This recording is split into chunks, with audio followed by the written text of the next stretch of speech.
Ce se ascunde în spatele evenimentelor pe care le trăim chiar acum? De ce unele relații se apropie, iar altele se destramă? Ce încearcă Universul să ne arate totuși prin această lună plină? Astăzi analizăm împreună energia zilei de 30 iulie 2026, influențele numerologice, runele, cărțile oracol și chiar evenimente importante prezentate în presa internațională, încercând să înțelegem simbolic ceea ce se petrece în jurul nostru, apelând la limbajul semnelor.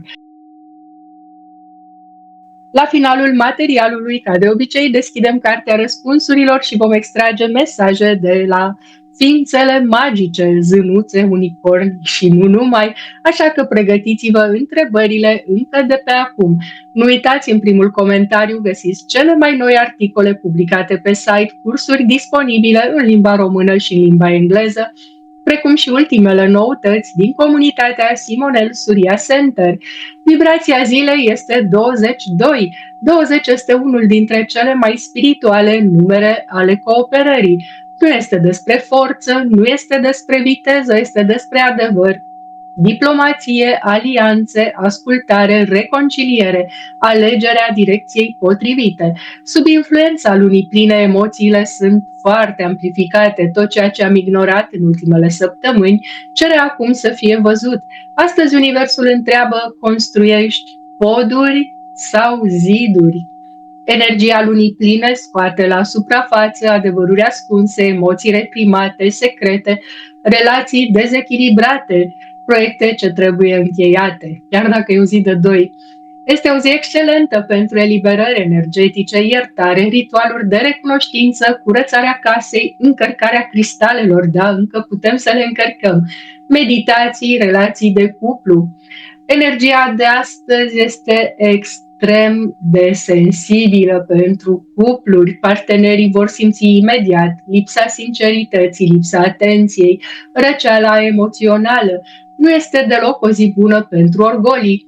Este însă una dintre cele mai bune zile pentru declarații sincere, împăcări, clarificări, cereri în căsătorie și vindecarea relațiilor karmice. Dacă o relație se rupe astăzi, foarte probabil ruptura era pregătită de mult timp.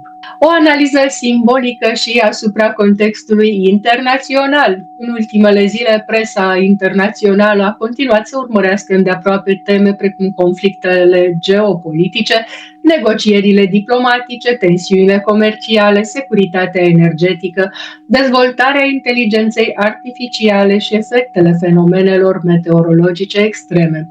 Aceste subiecte rămân în centrul atenției publice și influențează percepția globală asupra stabilității și cooperării. Privind aceste evenimente prin prisma vibrației 22, observăm câteva teme simbolice. Diplomația încearcă să câștige teren în fața confruntării, alianțele sunt testate și renegociate, comunicarea devine mai importantă decât toate demonstrațiile de forță. Informația și transparența influențează tot mai mult deciziile politice și economice. Aceasta nu este o predicție, ci doar o interpretare mai mult sau mai puțin inspirată din numerologie și rune și alte cele aplicate asupra unor știri publice și verificabile din mass media oficială. Trecem la mesajele runelor. Astăzi au ieșit surprinzător în această formulă Chenaz, Nautiz și Ansuz. Chenaz arată că lumina apare, vezi adevărul și ai posibilitatea să înțelegi ceea ce până ieri părea imposibil. Nautiz ne cere răbdare, să nu forțăm nimic, pentru că lecția zilei este autocontrolul. Ansuz, mesajul divin, putem primi mesaje, răspunsuri prin oameni, vise, sincronicități și conversații aparent întâmplătoare. Mesajele de la cărțile oracol, da? Am tras cardul 35, Never Jump Today, din Alice in Wonderland Oracle, care ne spune să nu încercăm să rezolvăm într-o singură zi ceea ce are nevoie de timp. Nu grăbiți destinul, da? Din Life Purpose Oracle al doamnei Doreen Virtue a ieșit Teaching. Astăzi e momentul să înveți, dar în același timp să inspirăm și pe cei tineri să învețe de la noi. Experiența noastră devine ghid pentru cineva. Din Mystical Timing Oracle, pentru că mulți vă puneți întrebări când, Doamne, când universul se va întâmpla una sau alta, da, a ieșit surprinzător tot cardul 35, da? Next month looks promising. Sunt promisiuni de reușită să se întâmple acel lucru luna viitoare. Mai sunt câte 24 de ore, da? 24-48 de ore de la momentul filmării până luna viitoare, august. Nu e așa departe. Faptul că numărul 35 a apărut în această zi de 2 ori pentru mine este remarcabil, pentru că mesajul este clar, 3 cu 5, 8. Practic de 2 ori 8, de 2 ori 3, ceea ce înseamnă socializare și 5 schimbare. Parcă îngerii ne-au transmis numărul îngerilor 35-35, da? Deci să nu abandonăm, schimbarea va veni și ce construim acum începe să rodească luna viitoare. Luna a 8-a, da? 8, practic de 3 ori 8, fantastic. Culorile zilei: alb perlat, argintiu, albastru deschis, crem și roz pal. Cristalele zilei: selenit, piatra lunii, acvamarin, angelit, labradorit și cuarț transparent. Talismanele zilei: floarea vieții, yin-yang, nodul celtic, semiluna și mâna Hamsa. Florile zilei: crin alb, iasomie, hortensie, trandafir alb și floare de tei. Playlistul zilei astăzi: eu zic că luna plină favorizează muzica liniștitoare și introspectivă, așa că rămân fidelă Eniei cu Only Time, Lorena McKennitt cu The Mystic's Dream, Yanni cu One Man's Dream, Ludovico Einaudi cu Experience, Snatam Kaur cu Ong Namo, Deva Premal, Om Mani Padme Hum, Secret Garden cu You Raise Me Up, chiar și varianta instrumentală chiar e mai indicată, Mike Oldfield cu Moonlight Shadow, Hans Zimmer cu Time și Ajit cu Haseya. Frecvențe recomandate: 528 Hz, 639 Hz, 741 Hz, 963 Hz. Să ghiciți ce m-am decis în cele din urmă să pun pe fundal, dacă ghiciți. Mudra zilei: m-am gândit astăzi să fim relaxați și în echilibru. Hakini Mudra, mudra cooperării dintre cele două emisfere cerebrale. Se realizează unind ușor toate vârfurile degetelor celor două mâini, dar podurile palmelor rămân separate și distanțate, degetele formând practic o cupolă. Priviți ușor în sus, vă centrați pe punctul dintre sprâncene și respirați lent timp de 5-10 minute. Poate fi ținută în dreptul pieptului sau în dreptul ochilor, cum vă este comod. Beneficii: claritate mentală, concentrare, echilibru emoțional, comunicare mai bună, activarea memoriei și a intuiției. Activitățile recomandate astăzi: mers în natură, yoga, stretching, înot, pilates, tai chi, qigong, dans lent, meditație și jurnal terapeutic. Evitați competițiile agresive și supra-solicitarea. Previziunile numerelor de destin. Astăzi liderul din tine trebuie să învețe cooperarea, dragă Destin 1. Nu toate victoriile se obțin singur. Destin 2, de ziua ta, intuiția funcționează la nivel maxim. Ascultă-ți sufletul. Destin 3, creativitatea este explozivă, vorbește, scrie, filmează, cuvintele tale îi inspiră. Destin 4, construiește încet și nu grăbi rezultatele, temelia contează mai mult decât viteza. Destin 5, schimbările apar spontan, acceptă-le, mesaj: flexibilitatea îți deschide uși. Dacă nici tu nu ești flexibil, atunci cine? Destin 6, familia îți devine prioritate. Vindecă o relație pentru că dragostea începe acasă. Destin 7, zi de revelații spirituale, răspunsurile vin în liniște. Ai încredere în înțelepciunea interioară. Destin 8, E o zi în care banii se mișcă, analizează bine înainte de a investi. Echilibrul valorează mai mult decât câștigul rapid. Destin nou finalizează ceea ce ai început, închide ciclurile, eliberează și creează spațiu pentru nou. Numerele maestre, numărul 11, lumina ta inspiră oamenii, nu te teme să fii diferit, cineva are nevoie exact de experiența ta. Numărul 22, construiești ceva cu impact pe termen lung, ai răbdare.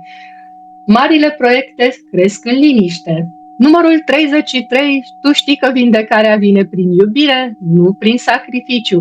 Deci, ar fi bine să oferi fără să te pierzi pe tine. Numărul 44, astăzi devii stabilizatorul unui grup. Lumea caută oameni de încredere. Puterea adevărată înseamnă responsabilitate. Afirmația zilei ar fi: aleg să cooperez cu Universul, să ascult adevărul inimii mele și să transform fiecare provocare într-o oportunitate de creștere și lumină. Sfatul zilei: nu încerca să controlezi tot ceea ce se întâmplă, fiindcă uneori cea mai mare dovadă de înțelepciune este să asculți înainte de a acționa. Universul ne vorbește azi prin oameni, prin semne, prin emoții și prin sincronizări. Fii atent la mesajele care se repetă, fiindcă ele pot conține exact răspunsul pe care îl cauți. Acum, la final, cum am promis, vom deschide cartea răspunsurilor și vom extrage mesaje de la ființele magice. Da? Să vedem. Count to 10. Ask again. Interesant. Universul ne invită să nu reacționăm impulsiv, să numărăm până la 10, să avem răbdare, fiindcă uneori cele mai importante decizii nu trebuie luate în mijlocul emoțiilor puternice. Energia lunii pline amplifică sensibilitatea, iar ceea ce pare urgent acum poate avea nevoie doar de câteva momente de liniște pentru a fi înțeles corect. Deci să respirăm, să observăm, apoi să acționăm și să întrebăm din nou. Poate că întrebarea pe care am adresat-o noi, da, nu este încă formulată în modul potrivit sau poate că încă nu deținem toate informațiile necesare. Universul nu spune nu, ci sugerează că răspunsul complet va veni atunci când contextul va fi clar și uneori trebuie schimbată întrebarea pentru a primi răspunsul potrivit. Ne mai riscăm o dată să vedem ce iese, da? Ce ne spune cartea? Be patient. Ai răbdare. Deci nu asta, spunem restul întrebării, da? Ne-am grăbit. Acest mesaj confirmă ce am văzut și cu Nautiz în prima parte a numerologiei zilei, da? Și în cărțile oracol. Da, se pare că trebuie să fim răbdători, pentru că e posibil procesele importante încă se desfășoară deja în culise și nu putem forța rezultatele. Ceea ce este destinat să ajungă în viețile noastre, probabil își pregătește deja drumul. Dar răbdare, cu toții să avem răbdare. M-am grăbit și tot mi-a spus la fel, da? Din cărțile oracol, Mystical Wisdom, Oracle Deck, da? Vom trage un card să vedem ființele magice ce doresc să ne transmită. A ieșit cardul Illusion din Mystical Wisdom Oracle Deck. Illusion. Embrace the truth. Să îmbrățișăm adevărul. Astăzi ni se amintește că nu tot ceea ce vedem reprezintă întreaga realitate, aparențele pot înșela. Frica poate deforma percepția, orgoliul poate ascunde adevărul. Înainte de a trage concluzii, întreabă-te, privești situația prin ochii fricii sau prin ochii conștiinței. Nu uitați de cursul Metoda Convergenței Divine, Level Founder, da? Un început pentru a trece dincolo de iluzie prin discernământ și observare obiectivă. Este o invitație de a depăși iluziile și de a căuta adevărul dincolo de ceea ce este evident.